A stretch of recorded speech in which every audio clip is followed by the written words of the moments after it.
അറ്റത്തെ കിളിക്കൂട്ടിലാണെങ്കിൽ പോലീസുകാർ എല്ലാവരും കൂടി സുധീഷിനെയും സുഭാഷിനെയും ഒക്കെ അറസ്റ്റ് ചെയ്യാനായിട്ട് വന്നിരിക്കുകയാണ്.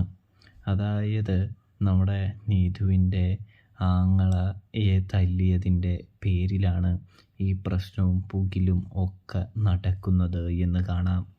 ഒടുവിൽ അവരെ രക്ഷിക്കാനായിട്ട് നമ്മുടെ നിധി പുറത്തേക്ക് ഇറങ്ങുന്നുണ്ട്. നിധി സംഭവ വികാസങ്ങളെല്ലാം പറയുമ്പോൾ അത് വലിയൊരു കള്ളത്തരമാണെന്ന് നമ്മുടെ നീതുവിൻ്റെ വീട്ടുകാർ പറഞ്ഞു വരുത്തുന്നുണ്ട്. തല്ലിയതിനൊരു കാരണമുണ്ടാക്കാൻ വേണ്ടി അവർ ചെയ്യുന്നതാണ് എന്നും പറഞ്ഞു വരുത്തുന്നൊരു കാഴ്ച കാണാനായിട്ട് സാധിക്കും. ഇതേ സമയം നമ്മുടെ നീതു അവിടെ വന്ന് പറയുന്നുണ്ട്, അത് നിധി ചേച്ചി പറഞ്ഞത് 100% ശരി തന്നെയാണ്, അത് സത്യം തന്നെയാണ്. ഞാൻ ഇവിടുത്തെ ഒരാളെ പ്രണയിക്കുന്നു എന്ന് പറഞ്ഞ്, മഹേഷേട്ടനെ പ്രണയിക്കുന്നു എന്ന് പറഞ്ഞ് ഇവരെന്നെ മാനസികമായും ശാരീരികമായും തല്ലുകയും ഉപദ്രവിക്കുകയൊക്കെ ചെയ്തു. കൂടാതെ തന്നെയാണെങ്കിൽ അതായത് നിധി ചേച്ചിയെ ഉപദ്രവിക്കുകയും കളിയാക്കുകയൊക്കെ ചെയ്തു എന്നത് സത്യം തന്നെയാണ്. എൻ്റെ ഏട്ടൻ അതിന് മുതിരുന്നവനാണ് എന്ന് പറയുന്നു.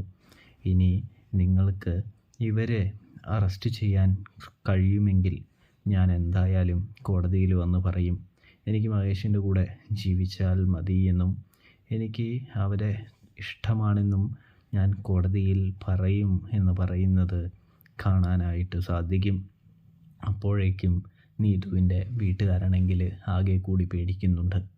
അപ്പോഴേക്കും നീതു പറയുന്നുണ്ട്, സാറേ ഇവർ എൻ്റെയും മഹേഷിൻ്റെയും പ്രണയത്തെ എതിർക്കുകയും എൻ്റെ ഏട്ടൻ എന്നെ കുറേ ഉപദ്രവിക്കുകയും ചെയ്തിട്ടുണ്ട് എന്ന് പറയുമ്പോൾ കേസ് ആകെ തിരിയുന്നുണ്ട് എന്ന് കാണാം. ഒടുവിൽ കള്ളക്കേസ് തന്നതിൻ്റെ പേരിൽ അവർക്കെതിരെ പോലീസ് തിരിയുന്നതും കാണാം. എന്നിരുന്നാലും പ്രശ്നമൊന്നുമില്ല, രണ്ടു കൂട്ടർക്കും വാണിംഗ് കൊടുത്ത് കാര്യങ്ങളൊക്കെ എത്തുതീർപ്പായി വിടുന്നൊരു കാഴ്ചയും കാണാനായിട്ട് കഴിയുന്നുണ്ട്, സാധിക്കുന്നുണ്ട്. അപ്പോൾ നമ്മുടെ നീതു സുധീഷിനെ രക്ഷിക്കുന്നു. ഒപ്പം നിധി സുധീഷിന് വേണ്ടി സംസാരിക്കുന്നു. ഇതെല്ലാം നമ്മുടെ സുധീഷ് കേൾക്കുന്നുണ്ട്. നിധിയാണെങ്കിൽ ഇടയ്ക്കിടയ്ക്കാണെങ്കിൽ എൻ്റെ ഭർത്താവ് സുധീഷ് എന്ന് പറയുന്നുണ്ടോ. ഇതൊക്കെ സുധീഷിന് വളരെയധികം സന്തോഷം നൽകുന്നൊരു കാഴ്ചയാണ് എന്ന് കാണാനായിട്ട് സാധിക്കും. അപ്പോഴാണെങ്കിൽ അനിയന്മാരാണെങ്കിൽ സുധീഷിനെ ഇങ്ങനെ പുറത്ത് തട്ടിയിട്ട് സുധീഷേട്ടാ കോളടിച്ചല്ലോ എന്നിങ്ങനെ പറയുന്നത് കാണാനായിട്ട് കഴിയുന്നുണ്ട്, സാധിക്കുന്നുണ്ട്. അപ്പോൾ